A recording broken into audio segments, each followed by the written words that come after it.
Olá, meus amigos! Hoje estamos aqui para conversarmos sobre o nosso pior inimigo. Em 30 segundos, você seria capaz de identificar qual é o seu pior inimigo?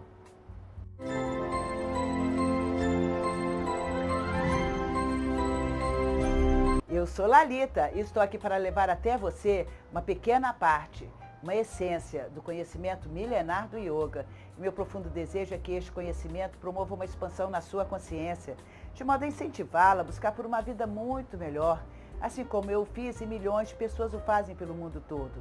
O que eu tenho para dizer aqui para você, gente, é que quando a gente encontra essa vida muito melhor, quando a gente consegue entender o que nos faz viver uma vida realmente muito melhor, o nosso maior desejo é compartilhar com as pessoas o que a gente aprendeu.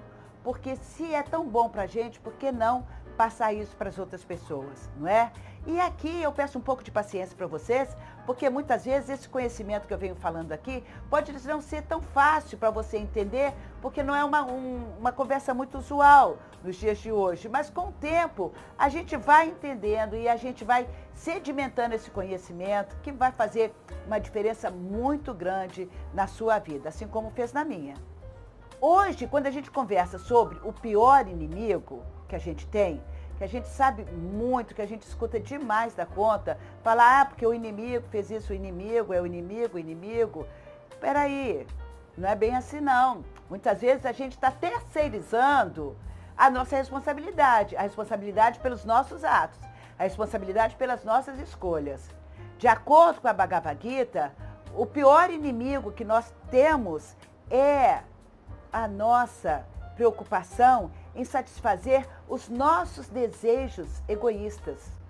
Sim, nós temos um desejo egoísta. Que desejo egoísta é esse? É de estar centrado no eu. O que é importante é eu satisfazer os meus desejos, é eu satisfazer os meus sentidos. Isso é que importa na vida. E por conta disso, a gente acaba se envolvendo em uma porção de escolhas não muito satisfatórias. Se a gente for falar em relação à saúde, se a gente for falar em relação à alimentação, a gente vai ficar aqui um bom tempo e não vai ser tão difícil para você perceber quantas escolhas equivocadas que a gente faz na hora de escolher uma refeição. A gente sabe que determinado alimento não nos faz bem e a gente acaba comendo aquele alimento. Por quê? Porque aquele desejo insaciável de estar satisfazendo os nossos sentidos. Isso é um perigo, gente. Isso é um perigo mesmo. Isso atrasa completamente a nossa evolução enquanto ser humano. Isso nos faz ficar cada vez mais atados aqui a este mundo material.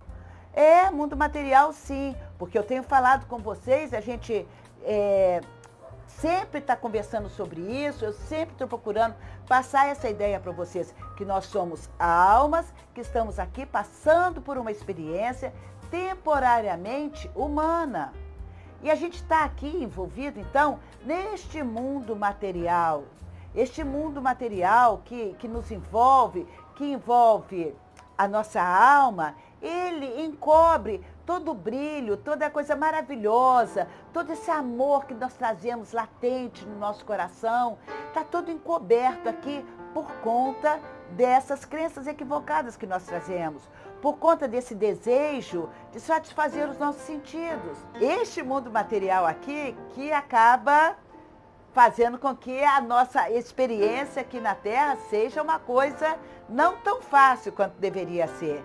Mas realmente também não deveria ser nada fácil, porque o bom mesmo seria nós estarmos lá, perto de Deus.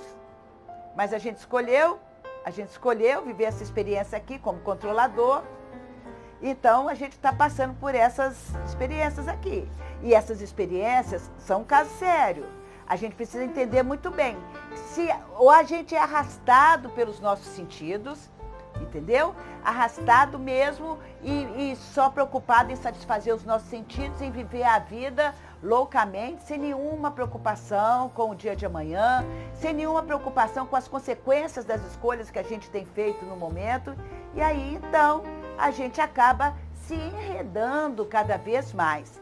E o fato de não estarmos preocupados com essa questão de que devemos controlar a nossa mente, que não devemos ser tão escravos dos sentidos, do jeito que a gente é, isso faz toda a diferença. Aí o que acontece? Aí a gente faz as escolhas equivocadas, e aí depois a gente diz que foi o inimigo, que é a coisa do inimigo, é o inimigo que nos levou para esse caminho, para essas escolhas. E isso realmente, o ensinamento milenar do yoga, o conhecimento milenar do yoga, nos esclarece muito bem sobre isso. A nossa responsabilidade em controlar a nossa mente, a nossa responsabilidade e a nossa capacidade de controlar os nossos sentidos depende de nós.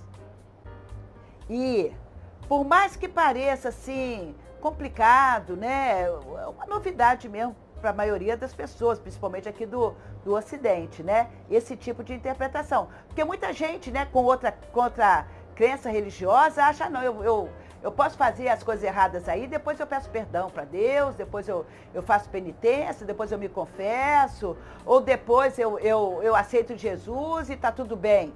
Alto lá, não é bem assim. Não pode esquecer que a gente tem responsabilidade pelos nossos atos, responsabilidade pelas nossas escolhas.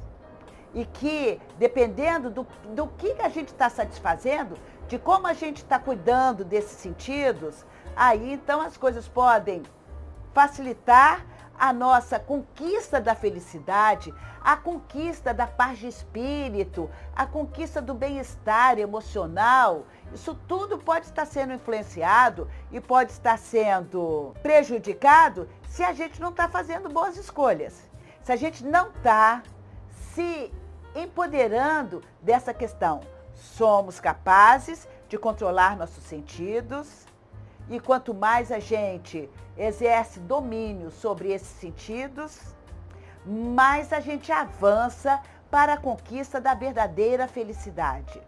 A felicidade que nos leva a nos aproximar de Deus, que nos leva a meditar sobre as questões da vida, que nos faz com que a gente tenha mais cuidado na forma de a gente se alimentar, tenha mais cuidado na forma da gente pensar, na forma da gente escolher os nossos pensamentos. Tudo isso depende de nós. Não tem nenhum inimigo lá fora que vai interferir tanto na nossa vida se a gente controlar a nossa mente. Se a gente tiver isso bem claro dentro de nós, somos capazes de controlar nossos sentidos. Nossos desejos egoístas não são a melhor escolha que a gente pode fazer. A gente tem que procurar, sim, cuidar da alma, tentar centrar a nossa mente no eu verdadeiro e não no falso eu. Não no falso eu que nos arrasta para esse mundo material onde a gente pode estar se envolvendo facilmente em questões graves que vão complicar ainda mais a nossa estadia aqui na Terra. Por favor, para pensar se você gostou desse assunto, se você acha que isso é interessante, se você acredita que isso pode fazer diferença na sua vida, curta aí este vídeo, compartilhe, se inscreva aqui no canal. Eu agradeço muito, muito a sua atenção e Hare Krishna!